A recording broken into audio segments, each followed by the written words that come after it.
Bismillahirrahmanirrahim. Assalamualaikum warahmatullahi wabarakatuh. Innal hamdalillah wassalatu wassalamu ala Rasulillah wa ala alihi wa ashabihi wa man tabi'ahum bi ihsan ila yaumiddin. Allahumma shalli ala Muhammad wa ala ali Muhammad kama shallaita ala Ibrahim wa ala Ibrahim wa barik ala Muhammad wa ala ali Muhammad kama barakta ala Ibrahim wa ala ali Ibrahim fil alamin innaka Hamidum Majid. Sahabat UM yang dirahmati Allah Subhanahu wa taala, bertemu kembali di dalam channel UM Channel.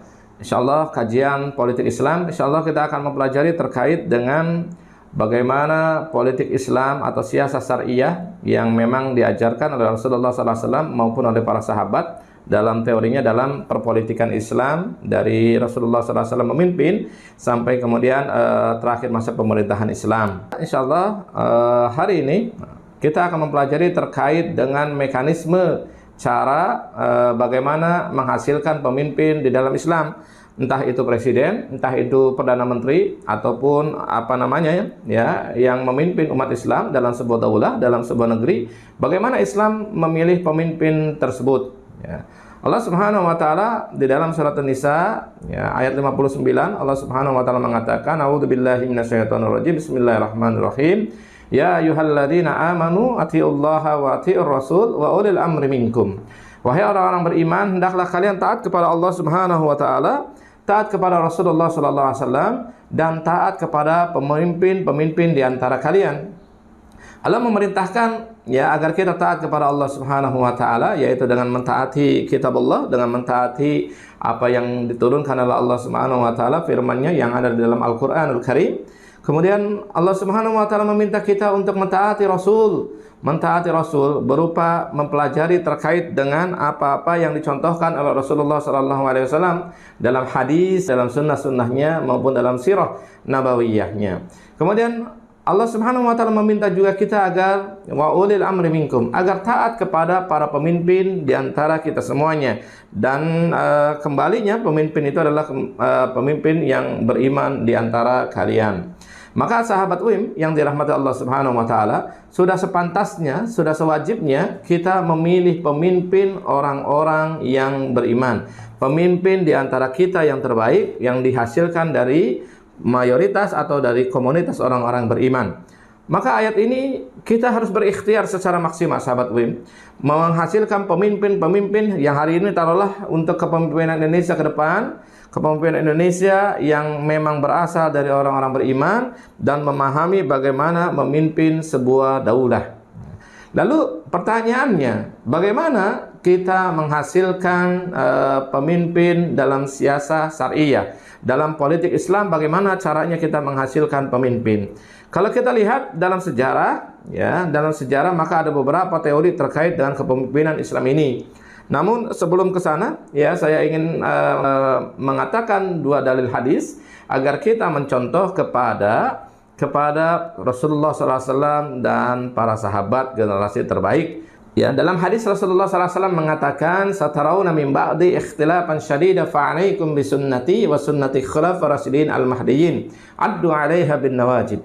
Sepeninggalanku akan terjadi perbedaan-perbedaan yang sangat dahsyat, ya, yang sangat hebat. Kalian akan berseteru di dalamnya, kalian akan berpecah di dalamnya. Maka Rasulullah SAW mengajarkan, maka fa'alaikum bisunnati, hendaklah kalian tetap kepada sunnahku. Contoh-contoh yang dicontohkan oleh Rasulullah SAW dan contoh-contoh yang diajarkan oleh para sahabat, ya, Khulafaur Rasyidin al-Mahdiyyin, Khulafaur Rasyidin yang mendapatkan petunjuk daripada Allah Subhanahu wa taala. Maka dalam aktivitas ibadah kita harus mencontoh kepada Rasulullah sallallahu alaihi wasallam, kemudian mencontoh kepada Khulafaur Rasyidin dalam aktivitas bermuamalah gitu ya. Dua generasi ini, generasi Rasulullah sallallahu alaihi wasallam itu yang hidupnya bersama Rasulullah sallallahu alaihi wasallam adalah sahabat itu sendiri. Dia yang melihat bagaimana Rasulullah sallallahu alaihi wasallam hidup, dia yang melihat bagaimana Rasulullah sallallahu alaihi wasallam itu beribadah, dia yang melihat, mereka ini yang melihat bagaimana Rasulullah sallallahu alaihi wasallam ini dalam bermuamalah dan bagaimana Rasulullah sallallahu alaihi wasallam dalam memerintah sebuah daulah. Maka tidak salah kalau hadis ini mengatakan hendaklah kalian mencontoh kepadaku sunnati wa sunnati khulafa'ir rasyidin al-mahdiyyin. Mencontoh kepada khulafa'ir rasyidin yang mendapatkan petunjuk. Siapa mereka? Maka kalau kita lihat ya bahwa 4 khulafa'ir rasyidin yang mendapat petunjuk dalam hadis ini adalah, yang pertama adalah Abu Bakar Siddiq, kemudian Umar bin Khattab, yang ketiga adalah Utsman bin Affan, dan yang ketiga adalah Ali bin Abi Thalib. Keempat sahabat inilah yang kemudian kita mencontohnya, membahasakan agar kita bersama mereka, bersama para sahabat-sahabat ini. Ya, jadi dalam kepemimpinan Islam pun maka kita akan mendapatkan contoh-contoh daripada mereka bagaimana menghasilkan pemimpin yang memang dicontohkan dalam syariat Allah Subhanahu wa taala.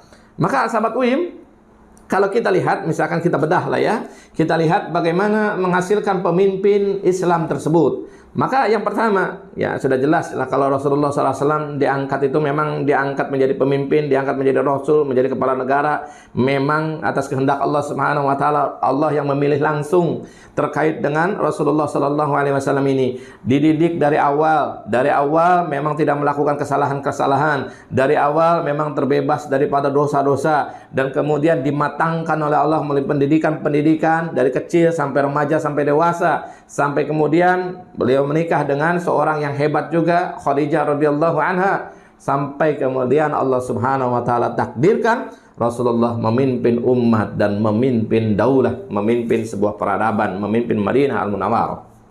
Ya. Jadi Rasulullah memang Allah yang mimpin, ya, Allah yang mimpin langsung.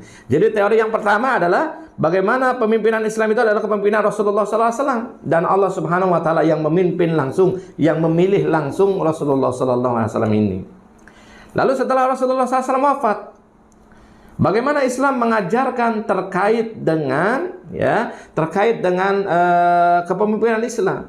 Ya, Rasulullah SAW wafat, maka kemudian kaum muslimin, para sahabat yang mulia, kaum muslimin kemudian berkumpul di Saqifah Bani Sa'idah, dan kemudian mereka melakukan musyawarah, dan akhirnya mereka memilih Abu Bakar Siddiq. Karena pada hidupnya, ya, isyarat Rasulullah SAW ingin menunjuk Abu Bakar Siddiq sebagai penggantinya itu adalah ketika Rasulullah SAW berhalangan sholat fardu, sholat berjamaah, maka yang menggantikan Rasulullah SAW itu adalah Abu Bakar Siddiq. Dan kaum muslimin berkumpul di Saqifah Bani Sa'idah, ya, dan akhirnya terjadi aklamasi, mereka menyepakati, mereka melakukan musyawarah, melakukan syura, dan akhirnya terpilih bahwa Abu Bakar sebagai pemimpin kaum muslimin yang menggantikan Rasulullah sallallahu alaihi wasallam. Ya. Ini mekanisme pertama yang diajarkan oleh Islam, ya, mekanisme syura, ya, syura kaum muslimin, ya, di mana kaum muslimin pada waktu itu berkumpul, sahabat-sahabat Rasulullah SAW berkumpul di Saqifah Bani Sa'idah itu memilih terkait dengan kepemimpinan, ya, yang menggantikan Rasulullah, dan Abu Bakar terpilih. Ya. Ini mekanisme pertama, ya, mekanisme pertama yang diajarkan oleh Islam terkait dengan pemilihan, misalkan di sini kepala negara, ya, presiden, perdana menteri, ataupun raja atau apa namanya. Tapi ya, dalam perjalanan ini, ya, itulah mekanisme yang pertama, melakukan musyawarah, ya, melakukan musyawarah. Ini mekanisme yang pertama. Jadi mekanismenya adalah musyawarah atau syura kaum muslimin, ya. Yang kedua, bagaimana ketika pengangkatan Umar bin Khattab, Abu Bakar menunjuk Umar bin Khattab.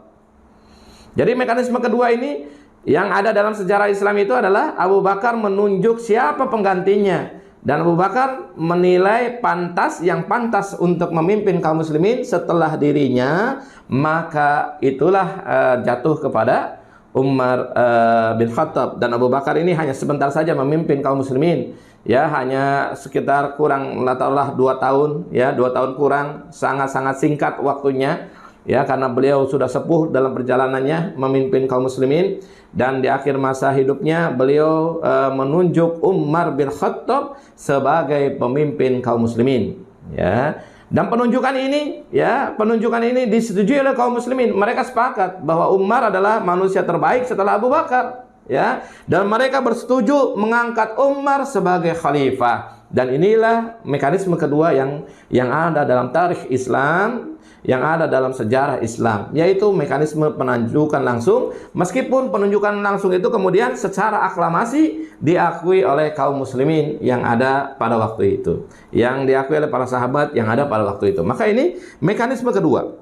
Ya, mekanisme yang ketiga, mekanisme yang ketiga adalah pengangkatan Utsman bin Affan. Ya, jadi Umar bin Khattab meminta kepada kaum muslimin untuk membentuk tim panitia. Ya, membentuk tim panitia yang diantaranya terdiri dari 6 orang: Utsman, Ali, Abdurrahman bin Auf, Sa'ad bin Abi Waqqas, Talhah bin Ubaidillah, terus kemudian Zubair bin Awam. 6 orang ini yang diminta oleh Umar bin Khattab untuk melakukan musyawarah. Taruhlah dalam perkara ini adalah melakukan syura, ya, mewakili kaum muslimin agar memilih pemimpin di antara mereka yang 6 orang tersebut. Karena Umar punya firasat hidupnya tidak akan lama lagi, ya, setelah tertikam oleh musuh Islam.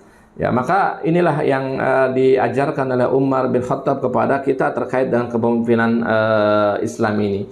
Dia menunjuk kalau dalam bahasa sekarang alul hali wal aqdi, menunjuk keterwakilan dari orang-orang untuk melakukan musyawarah dan memformulasikan siapa yang pantas untuk dipilih.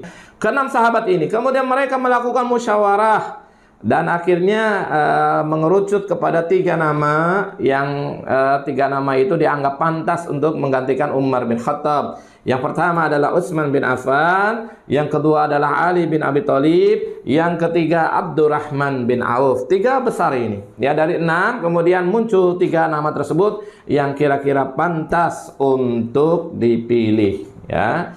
Namun kemudian perjalanannya, ya, Abdurrahman bin Auf, ya, ketika ingin melihat yang mana kira-kira yang paling pantas untuk memimpin umat Islam ini, Abdurrahman bin Auf ingin mengorek, ya, keterangan dari rakyatnya, ingin mengorek keterangan daripada masyarakatnya di Madinah pada waktu itu, yang mana yang paling pantas untuk memimpin umat Islam pada waktu itu. Maka Abdurrahman bin Auf turun ke jalanan, dia tanya orang per orang, yang mana yang kira-kira pantas, gitu ya, yang mana yang kira-kira memang mereka melihat yang paling pantas untuk memimpin kaum muslimin setelah Umar bin Khattab. Maka banyak kaum muslimin memberikan pendapat, ada yang memilih Ali, ada yang memilih Utsman bin Affan, gitu ya. Dari 2 nama ini Abdurrahman bin Auf pengen lihat, dan ternyata yang paling dianggap pantas untuk memimpin setelah Umar bin Khattab adalah jatuhnya kepada Utsman bin Affan. Ya. Jadi jatuhnya kepada Utsman bin Affan.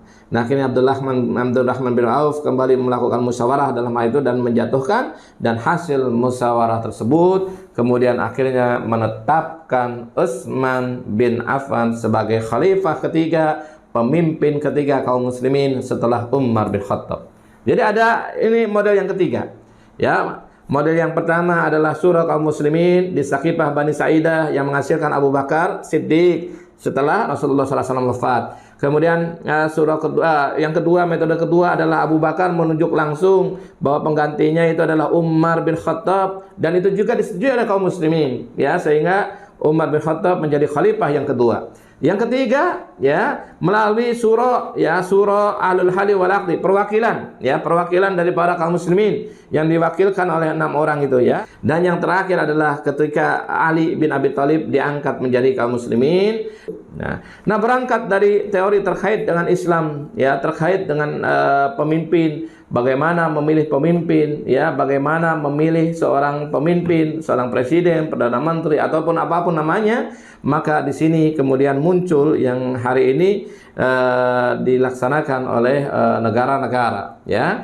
Kalau kita lihat dewasa hari ini, ya, ada memilih pemimpin itu, ya, ada yang hari ini didasarkan dari garis turun menurun raja, ya, dari bapaknya, ya, terus kemudian ke anaknya dan yang lain-lain seperti yang terjadi di Arab Saudi, ya. Terus kemudian ada yang memilih pemimpin hari ini dengan musyawarah alul hali wal aqdi. Misalkan kemarin, ya, kita melihat Taliban sudah sudah berhasil memerintah, dan kemudian dia mengeluarkan teori terkait dengan kepemimpinan dengan adul hali wal aqdi, dengan majelis syuro, dengan keterpilihan sebagian kaum muslimin yang melakukan syuro, yang melakukan musyawarah untuk mengangkat siapa pemimpinnya. Maka itu yang dilakukan Taliban hari ini dengan mencontoh kepada apa yang mekanisme pengangkatan Utsman bin Affan. Tapi juga ada yang kemudian yang memilih secara bebas, ya, secara bebas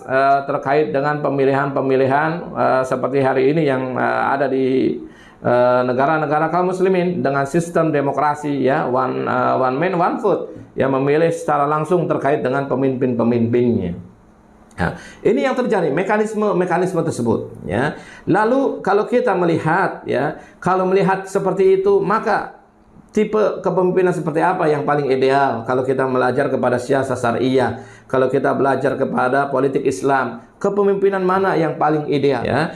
Kalau kita melihat dan kita pelajari, bahkan kemudian menjadi pendapat-pendapat para ulama, maka mekanisme yang paling ideal, mekanisme yang dianggap paling tepat itu adalah mekanisme dengan membentuk dewan pemilih untuk memilih seorang presiden, seorang kepala negara, seorang perdana menteri ataupun yang lainnya, dengan memilih dewan pemilih. Jadi ada orang-orang yang kemudian, ya, dianggap mampu untuk memilih pemimpin tersebut, maka itulah yang sekarang ini dianggap oleh para ulama tipe yang paling ideal untuk menghasilkan kepemimpinan Islam, untuk menghasilkan kepemimpinan sebuah negara, ya. Maka kalau kita lihat misalkan dalam kitab Al-Ahkamus Sultaniyah, ya, Imam Al-Mawardi mengatakan dalam kitab Al-Ahkamus Sultaniyah bahwa dewan pemilih tersebut, majelis syuro, atau hari ini mungkin ada yang mengatakan alul hali wal aqdi, ya, maka harus memenuhi 3 syarat, ya, 3 syarat untuk mengangkat seorang pemimpin, ya. Anggota dewan pemilih itu harus memenuhi 3 syarat. Yang pertama, adil dengan syarat-syaratnya, ya. Jadi tidak boleh berpihak, ya. Orang yang taruhlah misalkan di sini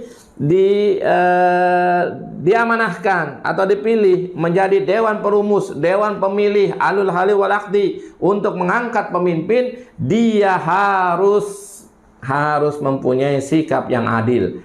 Misalkan ada calon nih, ya, 1, 2, atau 3, misalkan calon presidennya tersebut, maka dewan pemilih ini tidak boleh ngepro kepada salah satunya, ya. Dia harus adil, tidak berpihak kepada salah satunya, sehingga dengan keadilan itu dia bisa melihat semua calon itu secara objektif. Dengan keadilan tersebut dia bisa melihat calon-calon tersebut, maka dengan cara objektif dan tidak kemudian cenderung kepada salah satu kandidat, misalkan seperti itu, ya. Nah, itulah yang harus dipenuhi. Dewan pemilih itu salah satunya harus memenuhi sikap adil, ya. Jadi kalau misalkan di Indonesia, misalkan lah dulu pernah ada, ya, mekanisme yang mendekati sistem dengan pemilihan alul hali wal aqdi atau dewan syuro tersebut. Dulu Indonesia pernah memilih pemimpin itu dengan majelis permusyawaratan rakyat, MPR lah, ya.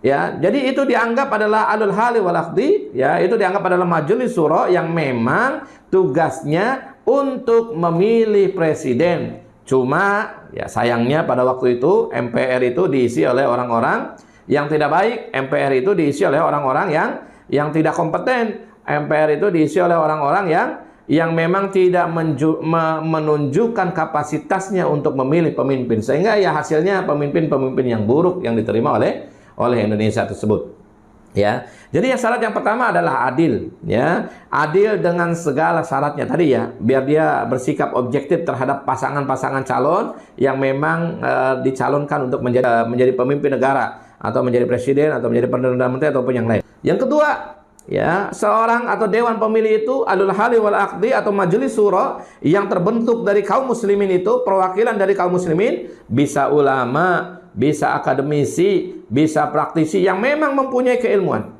Maka syarat yang kedua, selain adil, maka dewan pemilih tersebut alul hali wal aqdi itu harus memiliki ilmu yang membuatnya mampu mengetahui siapa yang berhak menjadi kepala negara, siapa yang berhak menjadi kepala pemerintahan sesuai dengan kriteria yang dilegalkan. Ya, dilegalkan tentunya kembali kepada tuntunan Islam, dilegalkan kepada tuntunan agama, tuntunan syariat. Ya, jadi dengan ilmunya dia membuatnya mampu mengetahui siapa yang berhak menjadi kepala negara. Ya, ilmunya tersebut yang misalkan ada 3 calon, maka ilmunya tersebut kemudian dia pelajari betul siapa ya orang-orang ini, siapa orang ini, siapa orang ini. Ya, terus kemudian backgroundnya bagaimana, ya.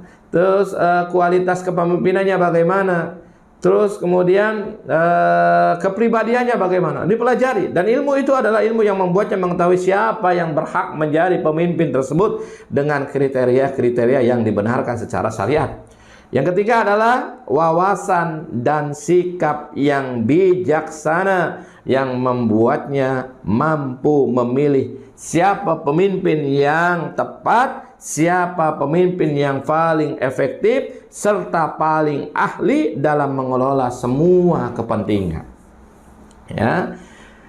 Jadi syarat ketiga adalah mempunyai wawasan. Dewan pemilih ini, Majelis Syuro Ahlul Halli wal Aqdi ini harus mempunyai wawasan. Ketika 3 calon disodorkan kepada dirinya, ini ada 3 calon untuk pemimpin umat Islam, ini ada 3 calon untuk memilih pemimpin Indonesia, maka Dewan Pemilih ini, Majelis Syuro Ahlul Halli wal Aqdi ini, dia mempunyai wawasan. Kira-kira dari 3 orang ini siapa yang paling tepat untuk memimpin, dan dari 3 orang ini siapa pemimpin yang paling ahli dalam mengelola semua kepentingan. Ya, jadi memang kumpulan Dewan Pemilih ini adalah kumpulan orang-orang yang memang satu ulama, kemudian para ahli, ya, terus kemudian orang yang memang mempunyai kemampuan untuk memilih pemimpin-pemimpin yang baik, pemimpin-pemimpin yang soleh. Dan selain memilih pemimpin-pemimpin yang soleh, juga tugasnya adalah memimpin atau memilih pemimpin-pemimpin yang tepat, pemimpin-pemimpin yang paling efektif, dan pemimpin-pemimpin yang paling ahli dalam mengelola semua kepentingan yang ada dalam sebuah negara.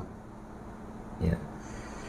Jadi seperti itu idealnya, ya. Seperti itulah idealnya bagaimana kita mekanisme mengangkat seorang pemimpin atau kepala negara atau presiden, perdana menteri, ya, maupun yang lainnya berdasarkan tuntunan syiasat syariah, berdasarkan tuntunan politik Islam. Maka para ulama menyebutkan tipe yang paling ideal dari apa yang sudah dicontohkan oleh Rasulullah, dari apa yang sudah dicontohkan oleh para sahabat, adalah bagaimana mewujudkan mekanisme Dewan Pemilih, mewujudkan mekanisme Ahlul Halli wal Aqdi, mewujudkan mekanisme Dewan Syuro, sehingga nanti Dewan Syuro ini, Dewan Pemilih ini, Ahlul Halli wal Aqdi ini yang bertugas menghasilkan para pemimpin-pemimpin negara. Ya. Maka sahabat WIM yang dirahmati Allah Subhanahu wa taala, dengan seperti itu maka kita akan mendapatkan pemimpin-pemimpin, insyaallah pemimpin-pemimpin yang soleh. Insyaallah kita akan mendapatkan pemimpin-pemimpin yang baik. Insyaallah kita akan mendapatkan pemimpin-pemimpin yang memang mempunyai kemampuan untuk mengelola negara. Ya, orang yang mempunyai kemampuan untuk menjadi pemimpin, orang yang mempunyai kemampuan untuk mengelola segala bidang yang ada dalam negara ini, karena pemimpin yang dihasilkan dari mekanisme seperti ini adalah pemimpin-pemimpin yang dianggap paling tepat, paling efektif, dan paling ahli dalam mengelola semua kepentingan-kepentingan negara. Maka sahabat WIM, tinggal kita ya hari ini mengembalikan, apakah kita mau kembali kepada sistem mekanisme pengangkatan pemimpin, ya pemimpin, taruhlah sekarang hari ini di Indonesia ini kembali kepada mekanisme Ahlul Halli wal Aqdi, sehingga nanti beliaulah atau mereka lah ya orang-orang yang ada dalam Ahlul Halli wal Aqdi, orang-orang yang ada dalam Dewan Pemimpin, Dewan Pemilih, dan orang-orang yang ada dalam Majelis Syuro untuk menghasilkan para pemimpin tersebut. Ya, kita mulai hari ini, misalkan dengan negara-negara kita hari ini di Indonesia, mudah-mudahan mekanisme ini bisa diterapkan, karena one man one vote itu adalah mekanisme yang memang tidak diajarkan secara syariat, ya, tidak diajarkan secara syariat. Dan proyeksinya kalau itu dijalankan, sedangkan giat dakwah kita lemah, sedangkan kegiatan dakwah kita lemah, maka otomatis kita akan mendapatkan pemimpin-pemimpin yang buruk, Karena mayoritas masyarakat yang ada di Indonesia ini adalah masyarakat yang buruk, masyarakat yang tidak memahami bagaimana menghasilkan pemimpin-pemimpin yang baik untuk sebuah negara. Ya, kebanyakan mereka memilih karena uang, ya, gerakan subuh gitu ya, sebar uang kepada masyarakat, yang akhirnya kemudian masyarakat memilih pemimpin-pemimpin yang buruk. Maka hari ini jika memang ya mekanisme ya demokrasi yang memang dipilih, maka yang harus dipahami adalah gerakan dakwahnya yang harus gencar, yang harus menyebar ke seluruh negara, sehingga kemudian masyarakat ini menjadi baik, baru boleh kemudian misalkan dengan mekanisme pengangkatan dengan menggunakan demokrasi tersebut. Tapi kalau kita kembali kepada apa yang dicontohkan oleh para sahabat Rasulullah SAW, oleh Khulafaur Rasyidin, maka kembalinya kepada mekanisme Dewan Pemilih, Majelis Syuro maupun Ahlul Hali wal Aqdi. Dan mudah-mudahan kita termasuk orang-orang yang mencontoh kepada Rasulullah SAW dan mencontoh kepada Khulafaur Rasyidin Al-Mahdiyyin. Aku qouli hadza wa astaghfirullah li wa lakum wa sa'iril muslimina wal muslimat innahu huwal ghafurur rahim. Assalamualaikum warahmatullahi wabarakatuh.